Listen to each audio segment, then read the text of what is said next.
Have you ever heard of a marriage that didn't begin with love? Not in classic novels or cheap television dramas, but between two real people living among the cold skyscrapers of New York City, where everything has a price, even emotion. Claire Bennett was a renowned architect, creative director at one of Manhattan's top design firms, a woman of precision, sharp lines, and a calendar with no space for romance. Julian Ward was the CEO of a luxury hotel empire stretching from New York to Tokyo. He lived in spreadsheets, billion-dollar mergers, and negotiations where spontaneity had no room to exist. Their marriage was the outcome of an unsigned contract, arranged after months of quiet discussions between two powerful families. No emotions, no intimacy, no interference in each other's private lives. Just a necessary merger of images, two perfect humans appearing together for the press, the galas, the carefully placed magazine feature. They lived in a penthouse on the Upper West Side, elegant, modern, and hollow. 2 bedrooms, 2 schedules, 2 separate worlds. And a long silence suspended between 2 hearts that were never supposed to touch. Claire and Julian's post-wedding life wasn't noisy. There were no arguments, no confrontations, not even complaints. Everything passed as if scheduled in a handbook titled Stability. They were the image of perfection, always on time, in place, in role, but behind every coordinated public appearance were 2 completely separate lives. Claire always rose first. She quietly brewed coffee, scrolled through design emails from Tokyo, and left the penthouse before Julian even stirred. When she returned, it was as if he'd never been there. Julian, in turn, arrived late, entering the apartment like it was a hotel lobby, jacket over the chair, tie loosened, phone glued to his ear on yet another call with his Asia operations team. They crossed paths in the kitchen, a space too pristine to be lived in, cold lighting, polished marble, and air too perfect to breathe. Their greetings were colleague-like. Their eyes met for just a second and a half. But then, the signs began to surface. Julian's gaze lingered one breath longer than it should have. Claire sometimes froze when his footsteps echoed down the hall. One morning she realized she'd brewed 2 cups of coffee even though he wasn't home. The silences between them started to take shape. No longer just empty space, but an unspoken waiting. In the elevator, their eyes met 1 second too long, making her heart skip. Across the family dinner table, a casual head tilt or idle glance stirred something she couldn't name. Claire began to feel that Julian's presence was no longer neutral. It disrupted what she thought she controlled: her schedule, her emotions, her distance. He didn't say anything, but that presence, weighted, consistent, began to fracture the ice they both had wrapped around themselves. And though neither admitted it, they both felt it. Something was shifting. In December, New York felt colder than usual. A yearly gala was being held at a boutique hotel Julian owned in Hudson Valley, a private retreat nearly 3 hours from the city. Claire and Julian, as every year, arrived together, stood side by side, took photos, smiled just enough. But this year, snow fell early. The news broke of a sudden storm hitting the return route. The highway was shut down. All travel plans delayed indefinitely. "We should stay at the house," Julian said calmly, as if rescheduling a meeting. Claire nodded. There was no reason to object. And just like that, for the first time in months, they would share a space. Not for the press, but because there was no other choice. The house was nestled deep in the woods, quiet and remote, far removed from the sleekness of their Manhattan penthouse. Warm wood, an old fireplace, soft amber lights. Claire sat in the living room, blanket wrapped around her legs, watching snow fall through the window. Julian brought up 2 glasses of red wine from the cellar. He said nothing, just placed one beside her and sat across. For a long while, they simply sat there, sharing a silence that, for once, didn't feel heavy. Then, the lights flickered and went out. Darkness swallowed the room. Claire froze. "It's okay," Julian said, lighting a candle with his phone's flashlight. The flickering glow danced across his face, and for the first time, Claire saw him, unguarded, unscripted, human. They sat closer, the dim light forming a soft cocoon around them.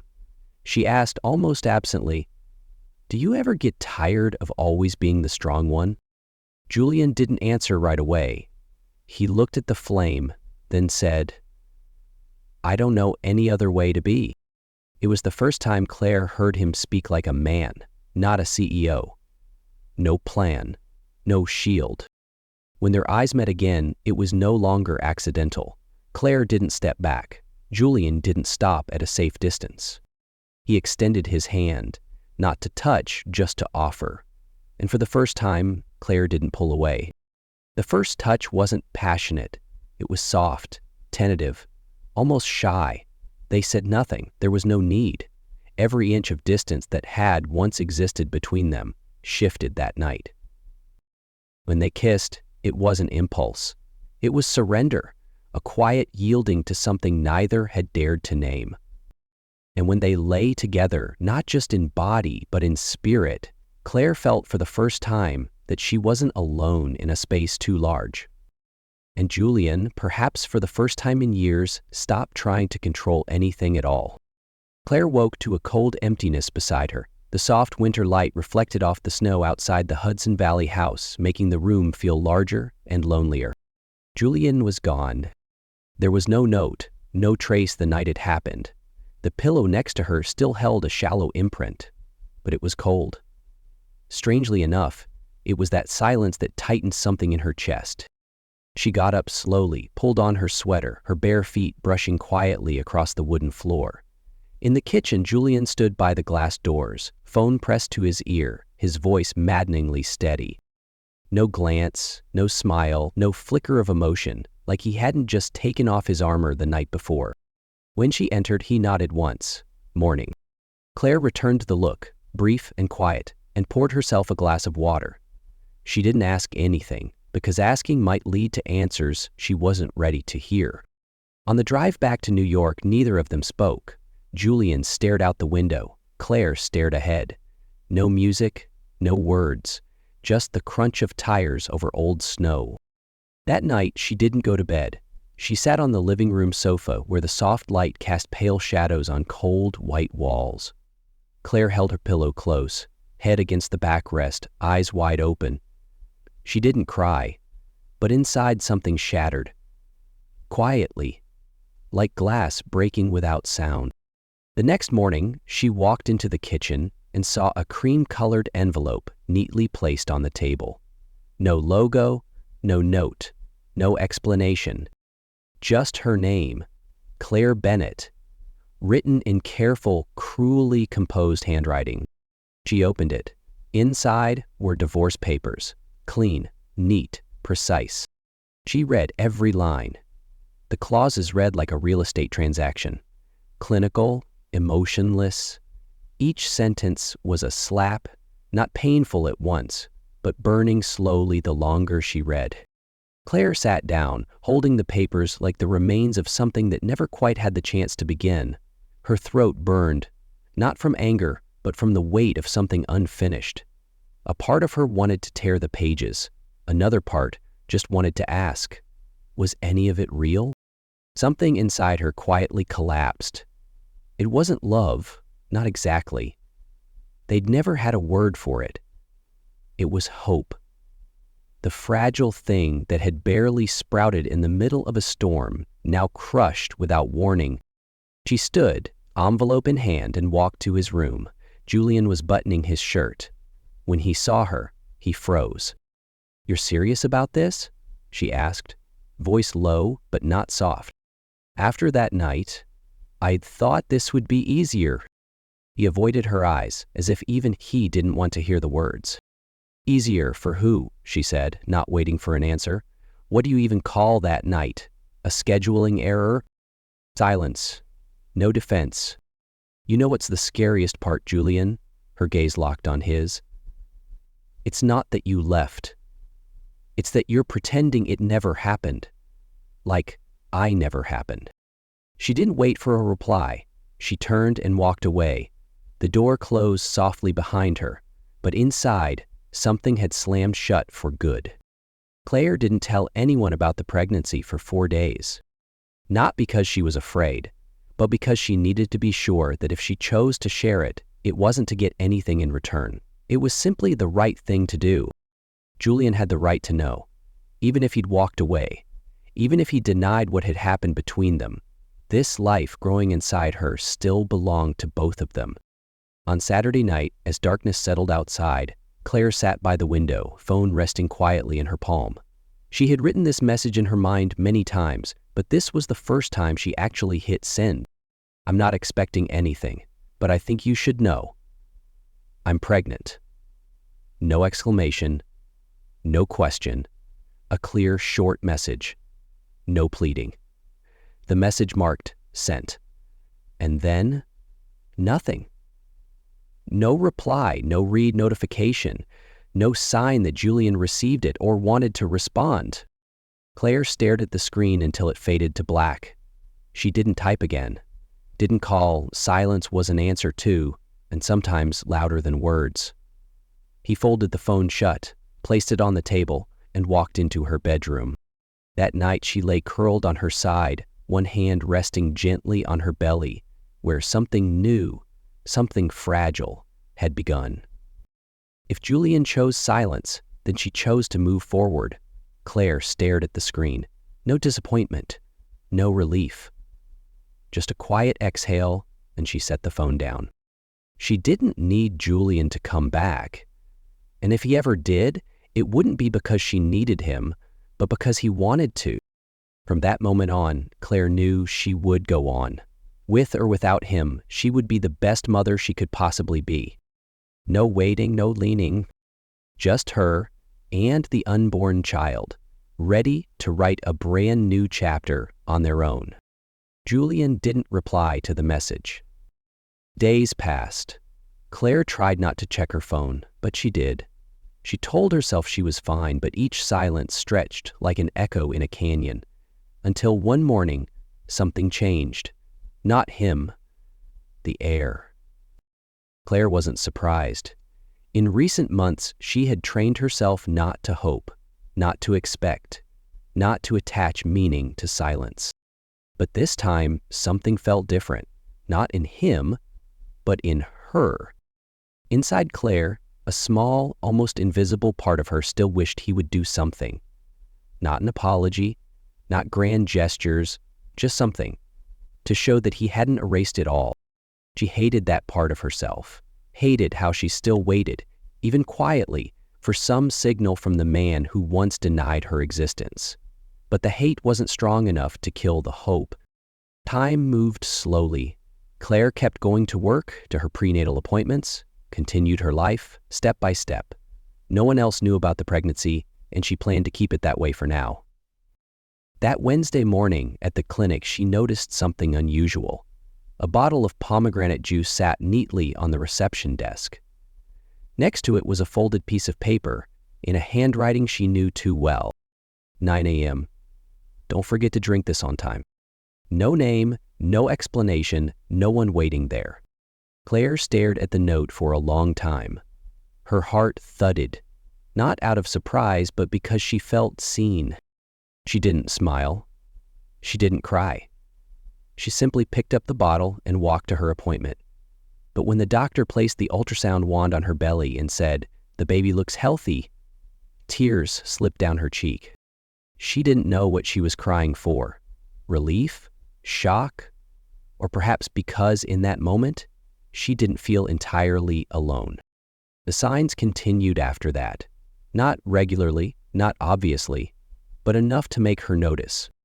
One morning, she opened her car's glove compartment to find a small bag of pregnancy-safe trail mix, the exact brand she had bookmarked but never bought. Another time, when a light cramp hit her during a checkup, the nurse brought her a warm compress. "Someone dropped this off in the lobby," the nurse said, didn't leave a name. She knew who it was, but she didn't respond, didn't text, didn't say thank you. Not out of pride, but out of fear. Fear that if she broke the silence, everything would fall apart again. Claire used to think silence made her strong, but this time, silence wasn't a wall. It was her last thread of control in a world that had once come undone. On a gray, rainy afternoon, she stepped out of the clinic and spotted his car parked across the street. Julian sat in the driver's seat, both hands resting on the wheel, eyes steady, not impatient, not afraid, not expectant. She stood on the doorstep for a few seconds, didn't approach, didn't turn away, just allowed their eyes to meet. Through the glass, through the rain, through all the things they had never said. For the first time in weeks, Claire didn't feel anger or pain. She just felt movement, a shift and quiet, like wind passing through the cracks in her heart. That night, she returned home and found a book on her kitchen counter, Parenting for People Who Don't Know Where to Begin. Page 3 was underlined in pencil. Chapter 3. Learning to Stay, Even If You Don't Yet Understand. She stood for a long time, fingertips brushing the book's spine as though it were something fragile, almost sacred. Julian never showed up at her door, never texted, never called to say he was sorry. He didn't do anything loud or obvious.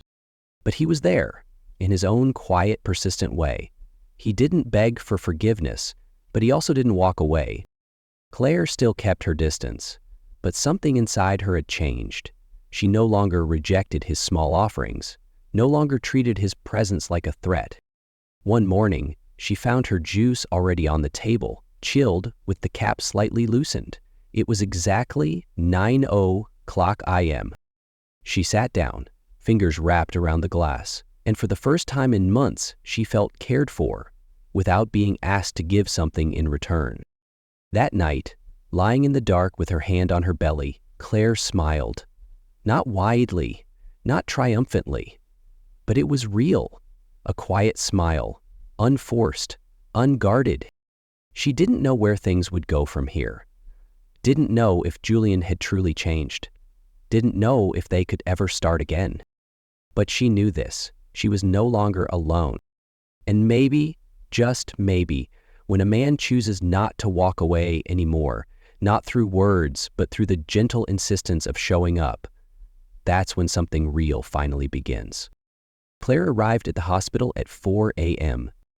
The city was still asleep. The streets were quiet and cold, the streetlights blinking like slow, shallow breaths.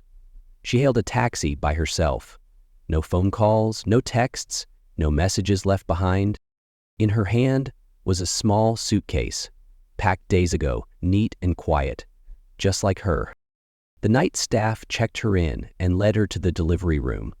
Claire sat on the bed, her eyes staring into the dim-lit air. There was no one beside her, no hand to hold, no voice except her own heartbeat. The pain crept in waves. She didn't scream. She had learned to hold everything in, her emotions, her hopes, her fears. The doctor stepped in and said gently, "Someone named Julian Ward listed himself as your emergency contact. Would you like us to call him?" Claire stayed silent. Her heart beat faster, not from the pain, but from the weight of that name alone. It stirred memories that had never truly settled. She shook her head. If he wants to come, he'll make that choice himself. The contractions grew stronger.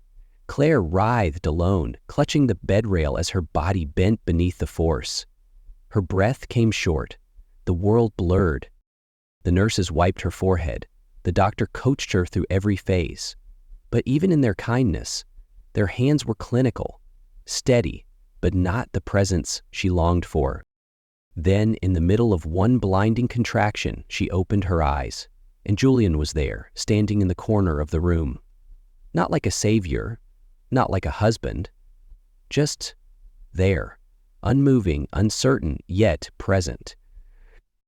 He didn't speak, didn't rush. He just stood still, hands clenched, eyes locked on her.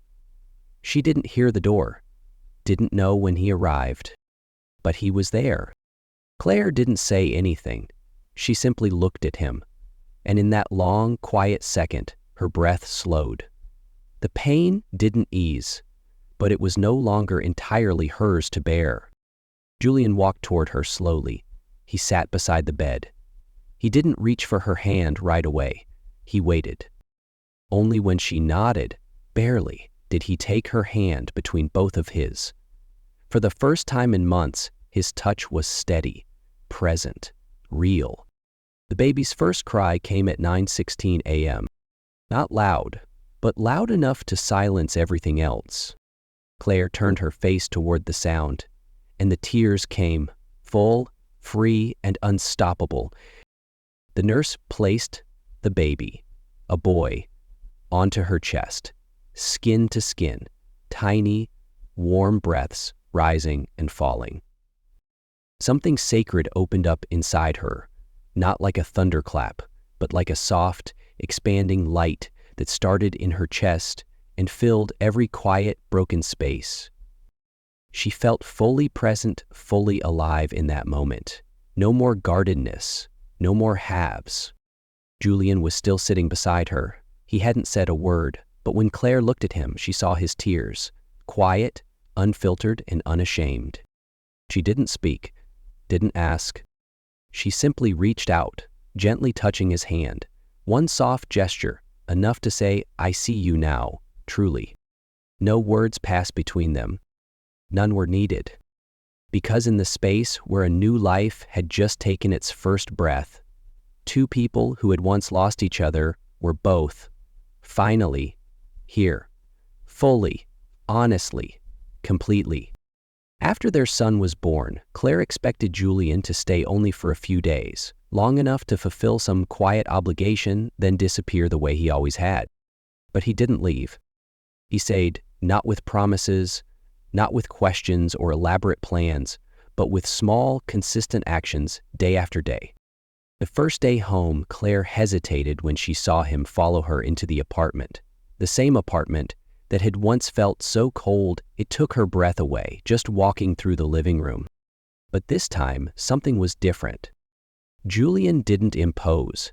He set down the bags, quietly opened the infant carrier, washed his hands, and asked, "Can I change the diaper?" Claire looked at him, hesitated for a second, then nodded. And that's how it began. He was clumsy the first time, diaper on backward, baby crying, wipes on the floor, but he didn't give up. Sweat on his forehead, hands fumbling like he was diffusing a small explosive rather than changing a 3-kilo baby. Claire stood nearby and, for the first time, smiled, really smiled, not because of anything big, but because his seriousness was so oddly endearing. Julian learned to make bottles. He learned to tell the difference between cries hungry, wet, or just needing to be held. He learned how to hold the baby without stiffness, how to read aloud in a steady voice, and how to hum lullabies so off-key that Claire had to look away just to keep from laughing. At first, she still kept her distance. She didn't want to believe. Not because she didn't want it to be true, but because belief had cost her too much before. But every night he stayed up with her. Every time he took the baby before she even stood up. Every quiet moment when he said, "Can you sleep? I've got this." Claire felt slowly that there might be a place to lean without the whole thing collapsing. Claire learned to let go, not of her child, but of control. For the first time, she let Julian take the baby to the park alone. No phone calls, no watching from the window. For the first time, she let him put their son to sleep in the crib without double-checking afterward. She began to sleep more deeply on the nights he rocked their baby to sleep. She let him rest his hand lightly on her back as he passed through the kitchen, and she didn't flinch. She let him sit beside her on the sofa, their baby between them, and didn't feel the need to build a wall inside her heart. One night, after the baby had fallen asleep, they sat at the table, sharing instant noodles, steam rising from the bowl between them. Claire looked at him, his hair messy from rocking the baby too long. She said, softly but seriously, "You're becoming a dad." Julian looked up. "I don't know how to do it right," he said, "but I know I want to learn." Claire nodded. This time her smile didn't hide. "I can see that." Neither of them talked about the future. Neither of them talked about getting back together. But they shared each morning, each cry, each tiny sneeze. And little by little, they became parents together. They never said, "I love you." Not once, not because they didn't, but because love had changed its form. It no longer lived in midnight declarations or hurried kisses. It lived in the way Julian woke up at 3 a.m. to make a bottle, in the way Claire watched him gently rocking their baby in the middle of the living room. Love was in the shared silence as they watched their son smile, then glanced at each other, saying nothing, yet both knowing, we're here, together. No confession could be deeper than that look. No love song more powerful than the act of choosing to stay, day after day. That morning, spring sunlight spilled gently across the kitchen table, casting soft, dancing shadows from the trees outside.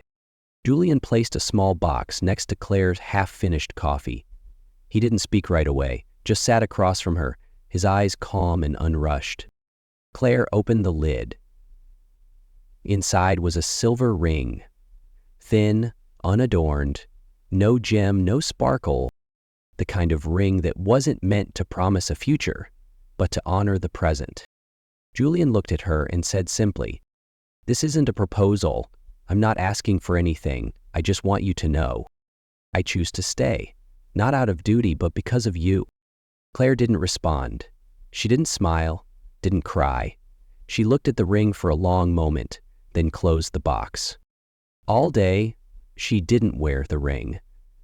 The box stayed on the table beside baby bottles and burp cloths. Julian didn't ask, didn't look at it again. He changed diapers, washed dishes, paced the floor with the baby in his arms. She folded laundry, reheated soup, sang lullabies softly into the baby's hair. Nothing between them changed. Yet something invisible began to shift. That night, when the baby had drifted into deep sleep and the lights in the living room were dimmed to a quiet amber, Claire sat alone on the sofa. Her hands still carried the warmth of their child. She opened the ring box again, slower this time. No one beside her. Julian was in the next room, reading. She picked up the ring, slid it onto her finger. No ceremony, no audience, no words, just a moment of quiet choosing, not forgiveness, not starting over, but choosing to believe in someone's presence, to believe that love doesn't need to be loud or perfect.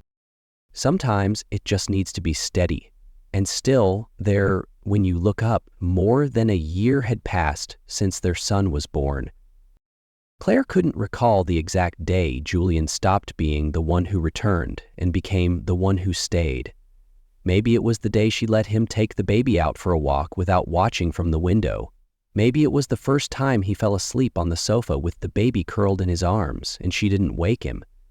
Or maybe it was just an ordinary morning when he handed her a cup of coffee brewed exactly the way she liked, without asking. There was no turning point, only days stacking quietly on top of each other like small stones on a steady path. Now they lived in a kind of peace that didn't have a name, not the kind that sparkles or sings, but the kind that comes from knowing the other person will be there, even on the tired, messy days. They still argued about who washed the bottles, about who got less sleep when the baby cried at 2 a.m., but even then, neither of them left the room, because leaving was no longer an option. One late afternoon, Julian sat in the nursery, reading their son the same bedtime story for the 30th time. Claire stood by the doorway. She noticed the silver in his hair, and her heart softened. Not from romance, but from something quieter. The steady love of a man still sitting there, telling the same old story with the same tired voice, without complaint. She didn't need a beautiful ending, because every day they woke up, washed faces, changed diapers, folded laundry, warmed bottles. They were already living the most beautiful middle